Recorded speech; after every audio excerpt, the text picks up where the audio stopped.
हाय बच्चा लोग, my self Soham sir, आराध्य क्लासेस CTM फिजिक्स टीचर।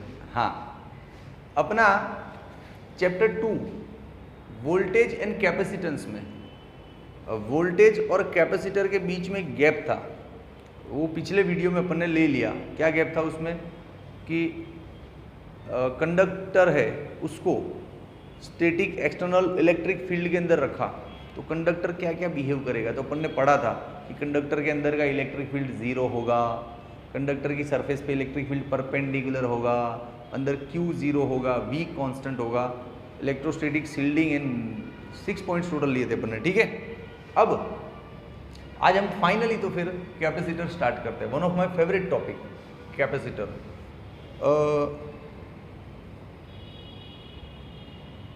देख, उससे पहले एक अच्छी बात समझ ले। अपन ने आराध्य क्लासेस ने आराध्य प्राइमरी क्लासेस नाम का यूट्यूब चैनल लॉन्च किया है, फिर आराध्य कॉमर्स क्लासेस नाम का भी चैनल लॉन्च किया है। तो ये जो लॉन्च किए हैं तो फिर सब्सक्राइब करवा, शेयर करवा, कमेंट उसमें भी डालो। आपको तो नहीं जाना उधर, आप इधर पढ़ाई करो साइंस में, लेकिन शेयर करो और सब्सक्राइब करवाओ उसको भी। ठीक है, तो बच्चे पढ़ लेंगे रे, फ्री है। हाँ, कुछ चार्जेस तो है नहीं, ये अच्छा टास्क है। चल, अब तो आपको कैपेसिटर स्टार्ट करूं उससे पहले थोड़ा एक स्टोरी समझाना है। ये स्टोरी ये रहा, स्टोरी का टाइटल है इल्मोस फायर। इल्मोस फायर क्या स्टोरी है ये? क्या है इल्मोस फायर? इल्मो की आग ऐसा नहीं रहे, एक थोड़ा ब्लू शेप का ब्लू शेडो का ग्लो दिखता है हवा में अपने को। कुछ लोगों को लगता है ये बिजली कड़क रही, ऐसा नहीं है, होता है इलेक्ट्रिक फील्ड जैसे ही कुछ। बताता हूँ क्या इल्मोस फायर का स्टोरी। देख, पुराने ज़माने में वो जो शिप सेलर्स होते ना, वो शिप लेके निकल जाते दरिया के अंदर दूर, तो वो जो शिप के अंदर जो बड़ा सा कपड़ा लगा होता है ना, उसके ऊपर एक टिप होता है, पॉइंटर टाइप छोटा झंडा, और उधर टिप पॉइंटेड पोर्शन होता है। उस पॉइंटेड पोर्शन के आसपास ग्लो दिखता है ब्लू कलर का। हाँ, ऐसे जैसे समझना छोटा मोटा तुरको आग लगा ऐसा दिखेगा, ग्लो दिखता है ब्लू कलर का। उस ग्लो को इल्मोस फायर बोलते हैं। क्यों?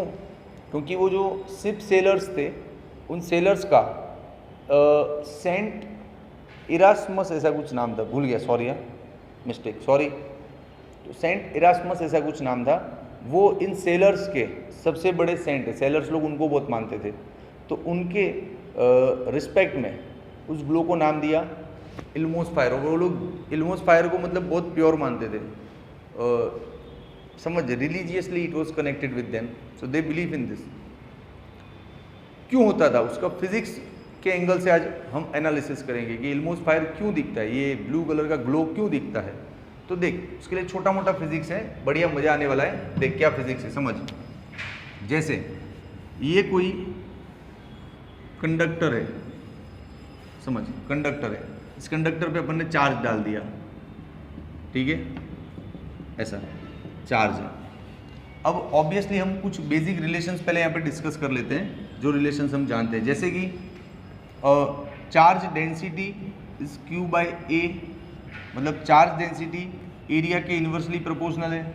एरिया स्मॉल होगा तो चार्ज डेंसिटी बिग होगा, सीधी बात है ना। अच्छा, और इलेक्ट्रिक फील्ड पर directly proportional to the density. अरे पिछले वीडियो में तो पढ़ाया था बबुआ कि सरफेस पे जो इलेक्ट्रिक फील्ड होता है वो सिग्मा बाई एप्सिलॉन 0 होता है ना। हाँ, तो electric field is directly proportional to the intensity, मतलब इंटेंसिटी बढ़ा, इंटेंसिटी हाई, तो इलेक्ट्रिक फील्ड भी हाई होगा, स्ट्रॉन्ग होगा। ठीक है, ये बेसिक रिलेशन है जो अपने को यहाँ पे काम में आने वाला है। तो चलो देखते क्या होता है। ये जो पॉइंटेड पोर्शन है, टिप जो पॉइंटेड नीडल जैसा पोर्शन है, इसका एरिया इसके कंपैरेटिवली कम होगा। Comparative to this region will have less area, तो एरिया कम होगा तो यहाँ पे डेंसिटी ज़्यादा होगा। इस पोर्शन का area less, that's why density high. Density high होगा, that's why electric field will be high. तो यहाँ पे जो इलेक्ट्रिक फील्ड जनरेट होगा बहुत जोरदार होगा, बहुत हाई होगा, स्ट्रॉन्ग इलेक्ट्रिक फील्ड होगा। ये इलेक्ट्रिक फील्ड इतना स्ट्रॉन्ग होगा कि इस सरफेस पे जो भी इलेक्ट्रॉन्स है उन सबको खींच के बाहर ले जाएगा हवा में। यस, इलेक्ट्रॉन्स को सारों को इधर हवा में ले जाएगा। ये इतना स्ट्रॉन्ग इलेक्ट्रिक फील्ड है, क्योंकि इलेक्ट्रॉन्स को जिस अट्रैक्शन फोर्स ने पकड़ के रखा है उस फोर्स के अगेंस्ट ये इलेक्ट्रिक फील्ड इनको खींचेगा, क्योंकि इलेक्ट्रिक फील्ड बहुत स्ट्रॉन्ग हो जाएगा, समझ, तो खींच के इलेक्ट्रॉन को बाहर ले जाएगा। वो इलेक्ट्रॉन हवा के जो एटम्स हैं, हवा के जो एटम्स हैं, एयर एटम्स के साथ सीधा कोलाइड करेंगे, टक्कर करेंगे, धड़ाम धड़ाम, और इस कोलाइजन के रिजल्ट के as the result of this collision glow दिखता है ऐसे। हाँ, तो ये है इल्मोस ग्लो, इल्मोस फायर। क्या होता है समझ में आया ना? जो पॉइंटेड पोर्शन है वहाँ का एरिया कम होता है, that's why the density is high. If density is high then electric field also high. This high and strong electric field pull out the electrons from the surface of metal into the air, and these electrons directly collide with the atoms of air, and the collision between electron and atoms create the radiation.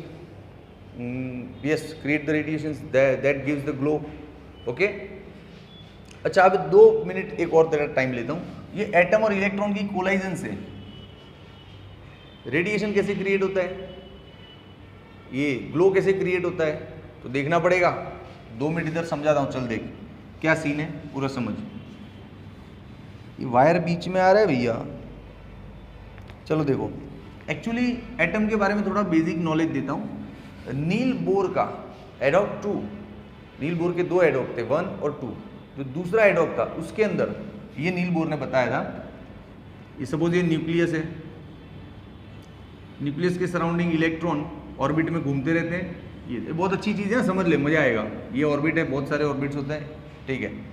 इसमें से इन orbits में electron को कहीं से energy मिल जावे तो electron jump मार के हाई ऑर्बिट में चला जाएगा।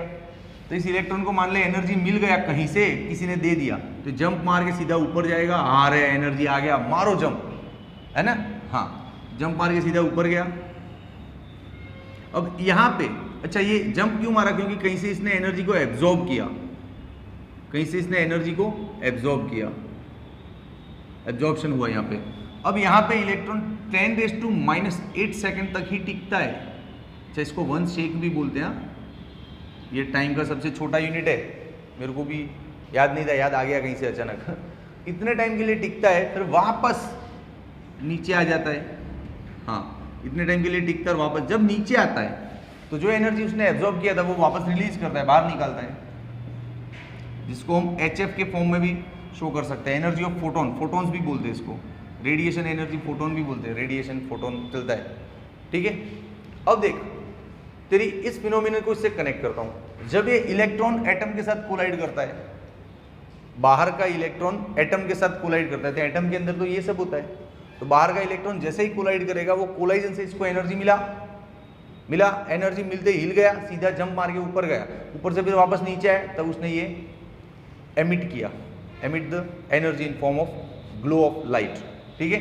बस, तो ये पूरा इल्मोस फायर का कॉन्सेप्ट एक बार फिर से समझना है तो समझ ले।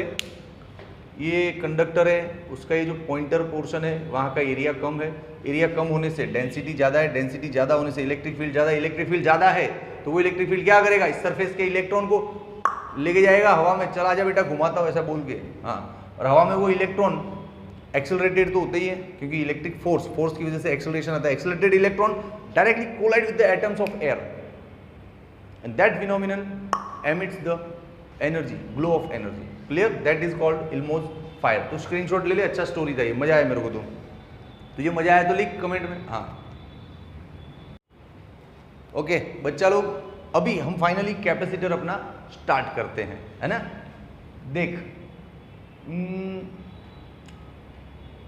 कैपेसिटर का इंट्रोडक्शन बहुत बढ़िया आना चाहिए तेरे को। मेरी आज की परफॉर्मेंस कैपेसिटर टॉपिक में तेरा इंटरेस्ट क्रिएट करेगी, इसलिए मैं बहुत पोलाइटली अच्छे से परफॉर्म करूंगा ताकि आगे आने वाले वीडियोस में तेरा इंटरेस्ट बना रहे।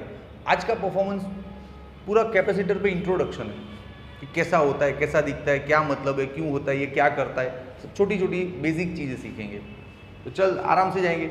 अब ये मैंने कैपेसिटर टॉपिक में इसको क्वेश्चन 1 नाम दिया है। एक्चुअली चैप्टर देखने जाओ तो वोल्टेज और सारे क्वेश्चन मिला तो शायद ये 38 या 31 क्वेश्चन बन रहा होगा, शायद देख लेना आप लोग।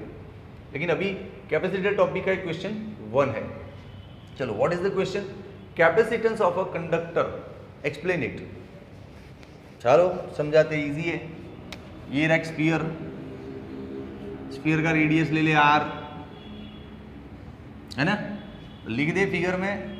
चल, इन figure a conducting sphere of radius r is shown, है ना इजी। तो फिर इन figure a conducting sphere of radius r is shown. अरे वो इल्मोस फायर में भूल गए रे, याद आया पढ़ाते पढ़ाते। वो जो पॉइंटर पोर्शन था ना, जिसके सराउंडिंग इलेक्ट्रिक फील्ड स्ट्रांग हो जाता है, तो इलेक्ट्रिक फील्ड क्या करता है, इलेक्ट्रॉन को उखाड़ के बाहर ले जाता है। उस फिनोमिनन को कोरोना डिस्चार्ज बोलते रहे, मैं भूल गया बोलना, अभी याद आया। उस फिनोमिनन को बोलते हैं कोरोना डिस्चार्ज। ये वाला कोविड नहीं रे, अभी जो अपने आसपास चल रहा है वो तो कोविड-19 है, उसकी बात नहीं कर रहे हैं। कोविड-19 उसकी बात नहीं कर रहे, कोरोना डिस्चार्ज बोलते हैं उस फिनोमिनन को। कंडक्टर सरफेस पर से चार्जेस का उड़ जाना हवा में, उसको कोरोना डिस्चार्ज बोलते हैं, ठीक है।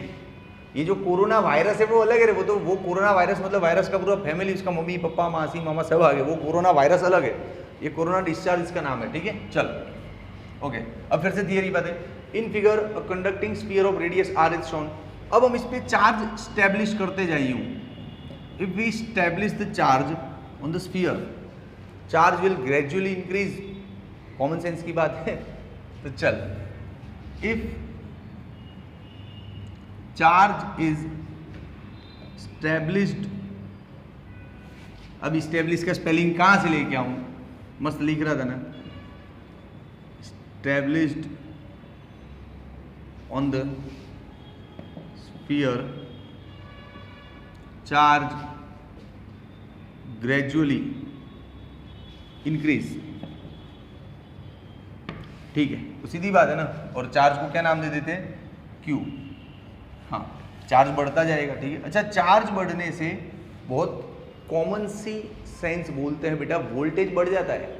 काहे कि voltage is equals to K Q by R. Surface, sphere के सरफेस पे तो वोल्टेज यही होता है ना, के क्यू बाय आर।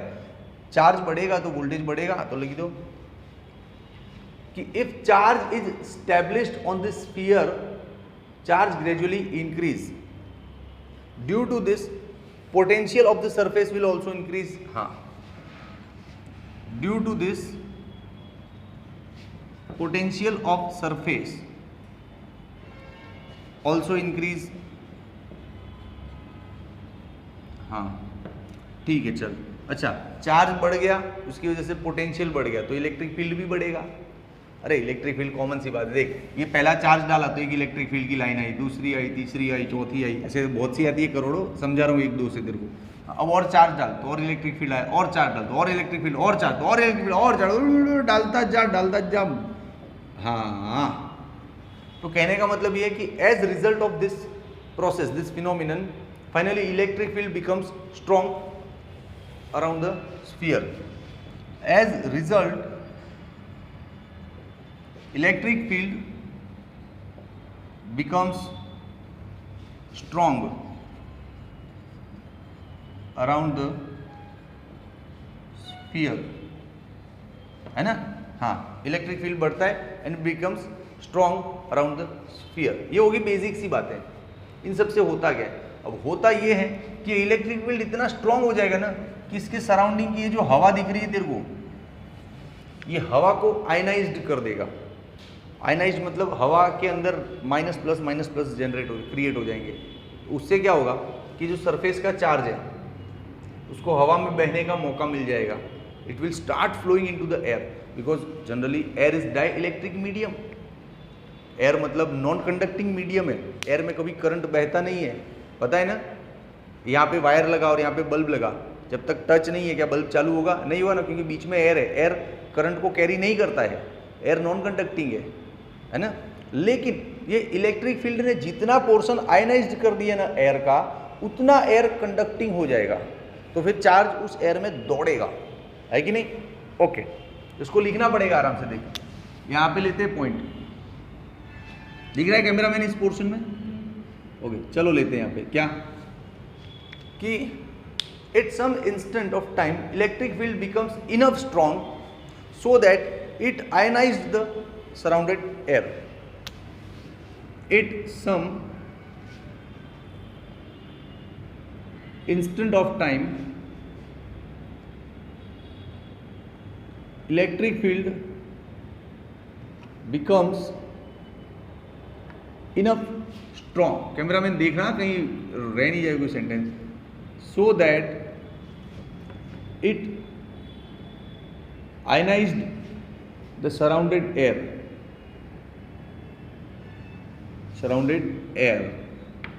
अच्छा इससे क्या हुआ? इससे एयर का आइडेंटिटी चला गया। एयर का आइडेंटिटी क्या था? डाई इलेक्ट्रिक रहना, नॉन कंडक्टिंग रहना। लेकिन एयर तो अब कंडक्टिंग हो गया। जितना पोर्शन आयनाइज्ड हुआ उसमें तो चार्ज फ्लो करेगा, क्योंकि जहाँ आयनाइज्ड हुआ है वहाँ माइनस प्लस आयन्स क्रिएट होंगे, तो उस जगह पे तो स्फीयर पर से कूद के जाएंगे चार्जेस और फ्लो करेंगे। मतलब उतनी एयर का खुद का आइडेंटिटी चला, ब्रेक डाउन हो गया। खुद का आइडेंटिटी, खुद की पहचान घुमा दी उसने ना। एयर तो क्या झंडा लेके खड़ी रहती है, yes I am dielectric, yes I am dielectric, लेकिन इतने पोर्शन में उसका डाई इलेक्ट्रिक जो प्रॉपर्टी है वो ब्रेक डाउन हो गया। तो this phenomenon is called dielectric breakdown. Yes, this phenomenon is called dielectric breakdown. Dielectric breakdown. Yes, समझा कि नहीं समझा? अच्छा अब ऑब्वियस सी चीज़ है कि स्फीयर के सराउंडेड जो एयर है वो डाई इलेक्ट्रिक नहीं रहा, अब आयनाइज्ड होकर कंडक्टिंग हो गया, तो obviously charge will start leakage. Charge leakage होना स्टार्ट हो जाएगा, स्फीयर से कूद के हवा में जाएगा। हाँ, तो now charge leak from sphere into the air। बस इतना इंफॉर्मेशन देना था। अभी तो है थोड़ा है रे, हाँ चिंता नहीं कर, लेकिन अब थोड़ा इंटरेस्टिंग बनाते इसको। क्या करना है, एक बार रिवाइज फटाफट कर लेते। देख थियरी में क्या था, सबसे पहले एक स्फीयर था, उसका रेडियस r था, लिखा। फिर स्फीयर पे चार्ज स्टेब्लिश करो, ये डाला चार्ज स्टेब्लिश करो, तो उससे क्या होगा, चार्ज बढ़ेगा। हाँ, तो उससे वोल्टेज बढ़ेगा, उससे इलेक्ट्रिक फील्ड बढ़ेगा, और इलेक्ट्रिक फील्ड बढ़ते बढ़ते इतना स्ट्रांग हो जाएगा कि सराउंडेड एयर को ही आयनाइज्ड कर देगा। तो बेचारी एयर का तो डाई इलेक्ट्रिक प्रॉपर्टी गया ना। हाँ, तो इस फिनोमिनन को बोलते हैं डाई इलेक्ट्रिक ब्रेकडाउन। पूरी थियरी का निचोड़ तुझे 2 मिनट में 30 सेकंड में समझा दिया। अब क्या होता है, चार्ज लीक होना स्टार्ट हो जाता है, तो फिर स्फीयर पे नया चार्ज डालने से कोई मतलब नहीं है ना, तो नहीं डालना है, तो ये फिनोमिनन स्टॉप हो गया। During this entire phenomenon, from start to end, when we started to put the charge on the surface and at the last charge started leak from the surface, from start to end, during the entire process, ratio of Q and V remains constant। हाँ, इस पूरे process में Q और V का ratio constant रहता है। During this process, ratio of Q and V remains constant। मतलब Q और V का रेशियो कांस्टेंट रहता है। उस कांस्टेंट को ही बोलते हैं कैपेसिटेंस। क्या बोलते हैं? कैपेसिटेंस। ले धड़ाम से तेरी लाइफ में एंट्री हो गया ये वर्ड, पता भी नहीं चला तुझे, अचानक से आ गया कैपेसिटेंस। ये कैसा होता है? कांस्टेंट। ये कांस्टेंट का सी नहीं रखा है रे, कैपेसिटेंस का सी रखा है। ले थोड़ा बड़ा रखता हूँ, या लोग थोड़ा डार्क करते हैं। हाँ, यस, हो गया, इसको बोलते हैं कैपेसिटेंस। तो अपना इंट्रोडक्शन खत्म हो गया। कैपेसिटेंस ऑफ कंडक्टर एक्सप्लेन कर दिया। एक्सप्लेन क्या कि जब कोई स्फीयर है उस पर हम चार्ज डालते जाए तो एक टाइम ऐसा आएगा वो चार्ज लीक होना बंद हो जाए, लीक होना स्टार्ट हो जाएगा, तब हमको रोकना पड़ेगा, चार्ज डालना रोकना पड़ेगा। इस पूरे फिनोमिनन के ड्यूरिंग Q और V का रेशियो कांस्टेंट रहता है, उस रेशियो को ही हम उसका कैपेसिटेंस बोलते हैं। अभी जो कांस्टेंट रहता है ना उसको 2 मिनट इधर साइड में समझा दूं इसका मतलब क्या होता है। देख क्या मतलब होता है, जैसे C is equals to Q by V है। अब मान ले तूने पहले थोड़ा चार्ज डाला 10 कूलम, उसकी वजह से तेरा V आया 5 volt for example.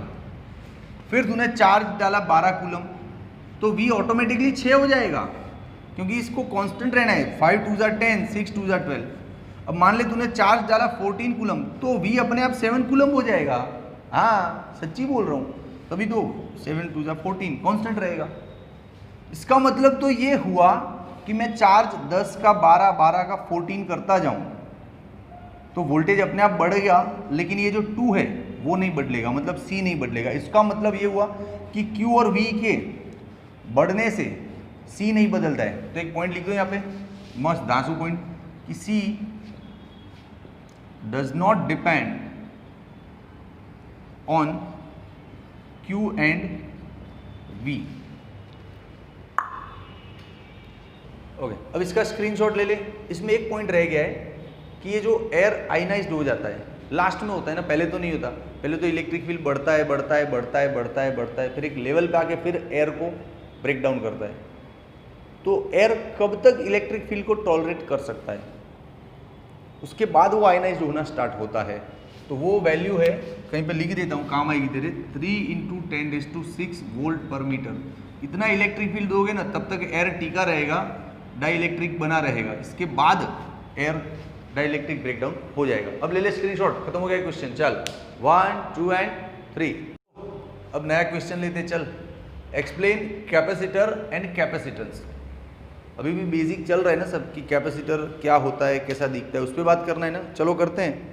Actually 2 conductor, good conductor of arbitrary shape, मतलब तेरे को जैसा जमता है वैसा ले, गोल ले, प्लेट ले ले, टेढ़ा ले ले, ऐसा ले ले, ठीक है। आर्बिट्ररी शेप और वॉल्यूम का 2 गुड कंडक्टर एक दूसरे के नज़दीक रख दिया जाए, तो this whole system is called a capacitor. हाँ देख, चल डेफिनेशन आ गया समझ में। ये रहा डेफिनेशन, ये रहा, ऐसा देख, 2 कंडक्टर लिया ऐसे आर्बिट्ररी, कैमरा में नहीं अभी आ रहा नहीं स्क्रीन में, आर्बिट्ररी शेप का लिया। हाँ कुछ भी शेप ले ली, इसकी जगह स्फीयर भी हो सकता है, ऐसे 2 प्लेटें भी हो सकती है, ठीक है। और थोड़ा क्लोज अरेंज किया इनको, तो this design, this system is called capacitor. तो चल डेफिनेशन कैसे लिखेगा, एन अरेंजमेंट, हाँ यहां से स्टार्ट, एक ऐसा arrangement, an arrangement in which 2 good conductors of arbitrary shape and volume are placed close to each other is called capacitor। अरे हाँ बन गया डेफिनेशन, देख, an arrangement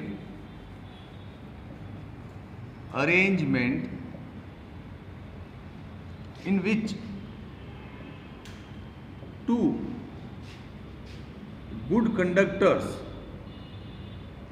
of arbitrary shape and volume are placed near to one another is called capacitor. Yes हो गया definition. बोल बच्चा, समझ में आया। 2 आर्बिट्ररी शेप का कंडक्टर थोड़ा नजदीक रखो, इस सिस्टम को कैपेसिटर बोलते हैं। सिंपल है, ठीक है। चल अब थोड़ा ड्राइंग पे लिखते हैं कि कंडक्टर 1 और conductor 2, 2 conductors are shown in figure. चल पॉइंट्स बनाते जा फटाफट, वीडियो खत्म करके भागना है घर, भूख लगी है जोरदार, सुबह से शूट कर रहा हूँ भाई। 2 conductors are shown into figure. हाँ ठीक है, चलो इन पे चार्जेस क्या हैं, इस पे है चार्ज Q और इस पे है चार्ज -Q। तो लिख दे, charges on these conductors are +Q and -Q। भाई जो ड्राइंग है वही लिखते जाना है। हाँ, charges on these conductors are +Q and -Q। Okay done. एक तकलीफ है यहाँ पे, क्या कि पूरे सिस्टम का चार्ज जीरो होगा। कैसे जीरो होगा? Plus Q minus Q. लेकिन कैपेसिटर का चार्ज इसको बोलेंगे। क्यों? एक्चुअली कैपेसिटर मीन्स क्या रे? चार्ज को स्टोर करता है। तो चार्ज को स्टोर करने का काम ये प्लेट करती है। इस पे चार्ज हम स्टैब्लिश करते जाते हैं।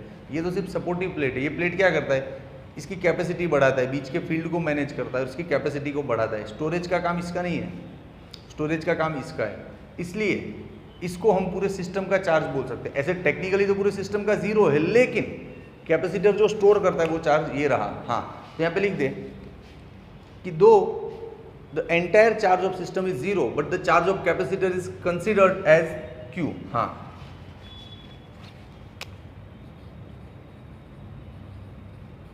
total charge of system is zero, total charge of system is zero but plus q is considered as charge of capacitor. Camera में दिख रहा है ना इतना नीचे तक? हाँ, बोल तेरे को टफ लग रहा है थियरी? अरे यार, डेफिनेशन ले लिया कि भी दो आर्बिट्ररी शेप वालों को नजदीक रख दो कंडक्टर को। फिर ड्राइंग पर से बोल रहा हूँ कि दो कंडक्टर दिए है ड्राइंग में, एक पे क्यू है एक पे माइनस क्यू है, इसका टोटल जीरो है, लेकिन कैपेसिटर का चार्ज इसको समझना है। बोल कहाँ टफ है इस थियरी? फिर इस पे पोटेंशियल V और इस पे V1 और इस पे पोटेंशियल V2, तो पॉइंट और बनेगा। ऐसे बनाता जा point. Yes, potential of conductors are represented by V1 and V2.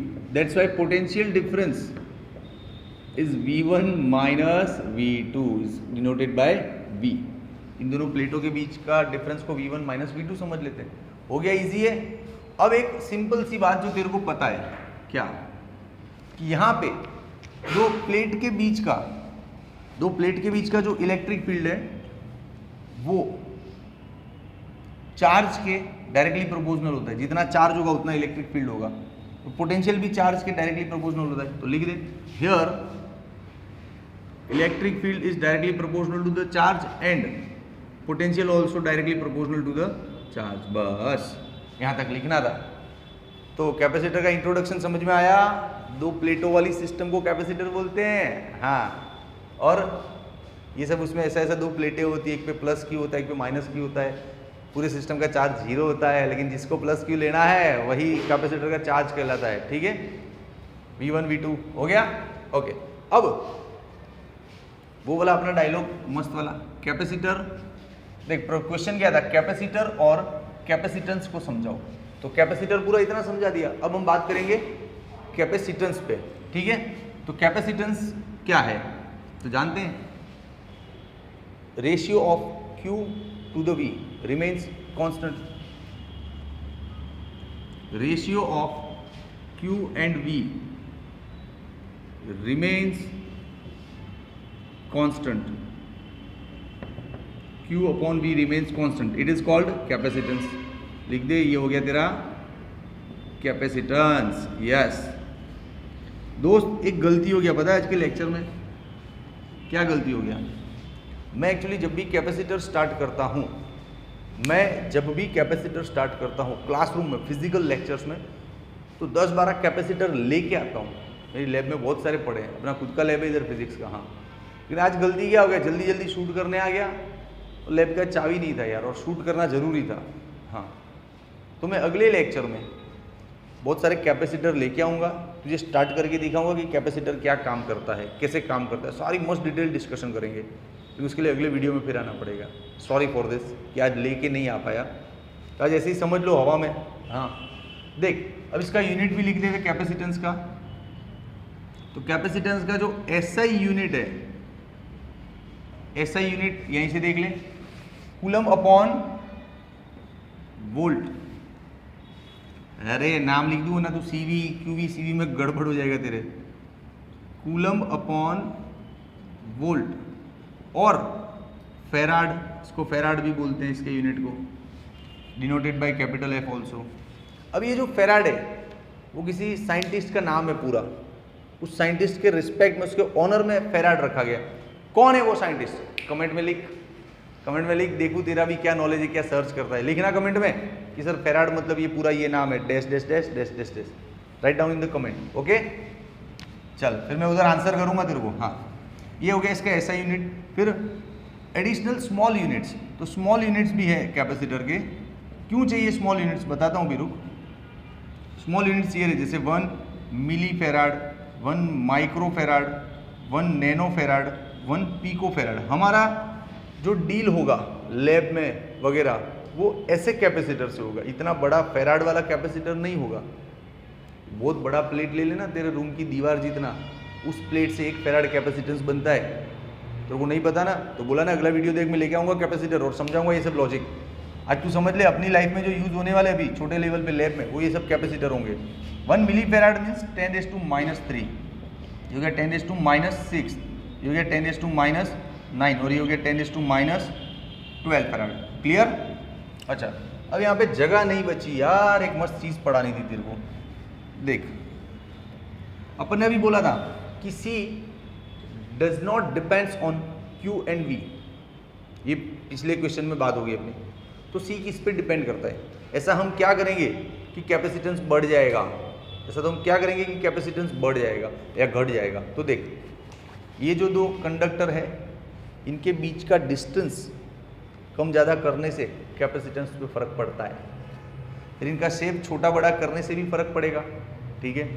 फिर इनकी साइज़ को छोटा बड़ा करने से भी फ़र्क पड़ेगा। अच्छा और इनके बीच में जो डाई इलेक्ट्रिक मीडियम है, अभी तो हवा है, air it is right now, but we put some other material also, we will learn it by the next video, we will learn it what we should put between 2 plates so it becomes a good capacitor. तो ये जो 3-4 चीज़ें इन पर भी capacitance depend करता है।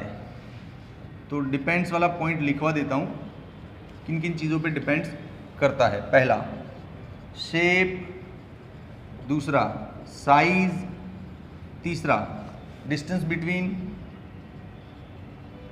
और fourth one in दोनों के बीच में मीडियम कौन सा है वो डिपेंड करता है खास, है ना। तो दांसू क्वेश्चन है पूरा, देख पॉइंट टू पॉइंट लिखवा, स्क्रीनशॉट ले ले 1 2 and 3।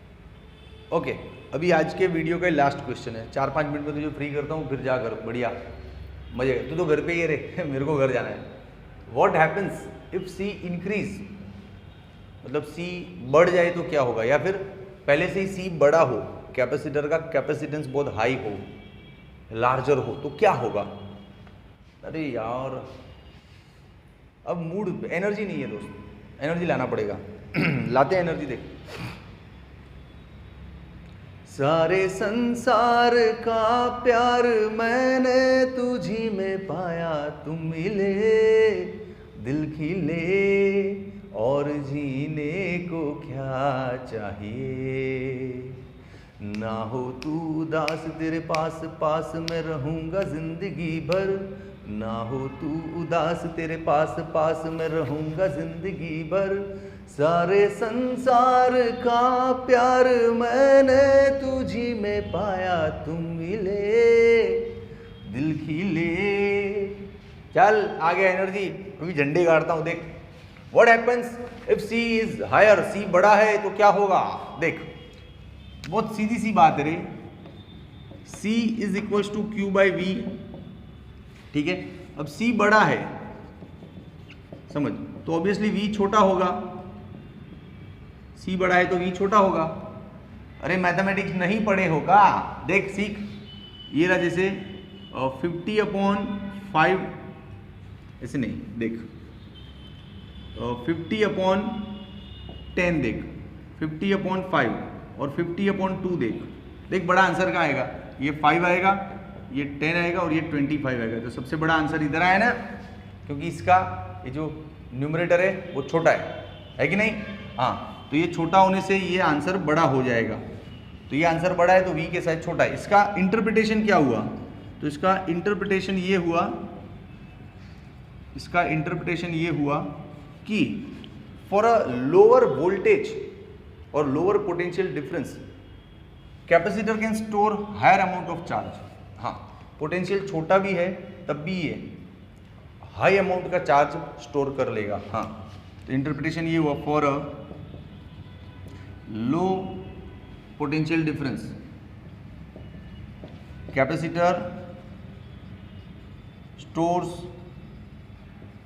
High amount of charges, high amount of charges, ये हो गया इसका इंटरप्रिटेशन। अब मान ले तेरा V छोटा नहीं है, V बड़ा है, तो क्या तकलीफ है? तो तकलीफ है, देख, if V is high, V high होने से क्या होगा? तो तू सोच, कैपेसिटर की दो प्लेटें होती है, इसको कैपेसिटर बोलते हैं, ये रहा कैपेसिटर, ठीक है, plus plus plus minus minus minus. अब इनके बीच का पोटेंशियल डिफरेंस ज़्यादा है, पोटेंशियल डिफरेंस ज़्यादा है, तो ऑब्वियसली V हाई होने से इलेक्ट्रिक फील्ड भी हाई हो जाएगा। क्यों बे? क्योंकि V is equal to electric field into distance, distance नहीं बदल रहे, हम सिर्फ V को बढ़ा रहे, तो E भी बढ़ेगा। तो V हाई होने से इलेक्ट्रिक फील्ड हाई हो जाएगा। इलेक्ट्रिक फील्ड हाई होगा तो क्या करेगा? बीच का जो डाइलेक्ट्रिक मीडियम है ना, अभी तो बीच में एयर है, लेकिन हम अगले लेक्चर्स में बीच में कुछ डालेंगे मीडियम, तो बीच में जो भी डाइलेक्ट्रिक मीडियम है वो इस हाई इलेक्ट्रिक फील्ड की वजह से आयनाइज्ड हो जाएगा, कंडक्टिंग हो जाएगा, अपना डाइलेक्ट्रिक स्ट्रेंथ घुमा देगा, पता है ना? हाँ, तो बीच का जो मीडियम है वो आयनाइज्ड हो जाएगा। आयनाइज्ड होने से negative positive negative positive negative ऐसे सब जनरेट हो जाएगा, बीच में ये सब क्रिएट हो जाएगा। हाँ, जो प्लेटों पे है वो तो है ही, ये तो बीच में जो हवा है उसका आयनाइज्ड हो गया पूरा हाई इलेक्ट्रिक फील्ड की वजह से। अब ये जो चार्जेस क्रिएट हो गए नेगेटिव पॉजिटिव दो प्लेटों के बीच में, ये चार्जेस क्या करेंगे? Oppositely attracted by the plates, ये जो नेगेटिव इस प्लेट पे जाएगा, ये भी इधर इधर ये सब एक्सेलरेट होंगे और दौड़ेंगे, ये भी एक्सेलरेट होगा और दौड़ेगा कि नहीं दौड़ेगा? हाँ, तो accelerate and go towards the opposite plate. Okay, as result the plate becomes neutral, क्योंकि यहाँ पे पॉजिटिव है, नेगेटिव इधर आएगा तो इसको न्यूट्रल कर देगा, ये नेगेटिव पॉजिटिव के साथ आएगा, न्यूट्रल न्यूट्रल न्यूट्रल, पूरा प्लेट न्यूट्रल कर देगा यार। तो प्लेट को न्यूट्रल कर देगा, उसका मतलब प्लेट यूजलेस हो गया। काहे कि प्लेट कैपेसिटर था, कैपेसिटर का काम क्या था? चार्ज को जमा करना, लेकिन चार्ज तो उड़ गया, चार्ज तो उड़ गया। हाँ, इसलिए कैपेसिटर यूजलेस हो जाएगा, समझा? तो voltage is high, electric field high, high electric field बीच के एयर को आयनाइज्ड करेगा, तो एयर के अंदर जो नेगेटिव पॉजिटिव बनेंगे वो अपोजिट प्लेट पे दौड़ेंगे, एक्सेलरेट होके जाएंगे और उस प्लेट को भी न्यूट्रल कर देंगे, जिससे कैपेसिटर यूजलेस हो जाएगा। ठीक है, नहीं होना चाहिए। ठीक है, देख ले, तेरे को नहीं समझ में आया तो कमेंट में लिख कि हाँ सर। इसलिए जनरली कैपेसिटेंस हाई होना चाहिए। क्लियर? चल, वीडियो अच्छा लगा ना? वो पहले बोला था, याद है ना? आराध्य प्राइमरी क्लासेस को सब्सक्राइब एंड शेयर करवाओ, आराध्य कॉमर्स क्लासेस को भी सब्सक्राइब एंड शेयर करवाओ। ठीक है, और वीडियो अच्छा लगा तो कमेंट में लिख कि सर आपने बढ़िया पढ़ाया, नहीं लगा तो भी लिख रहे, कुछ ना कुछ वीक पॉइंट्स डाल कमेंट में, तो I will improve. Take care, bye.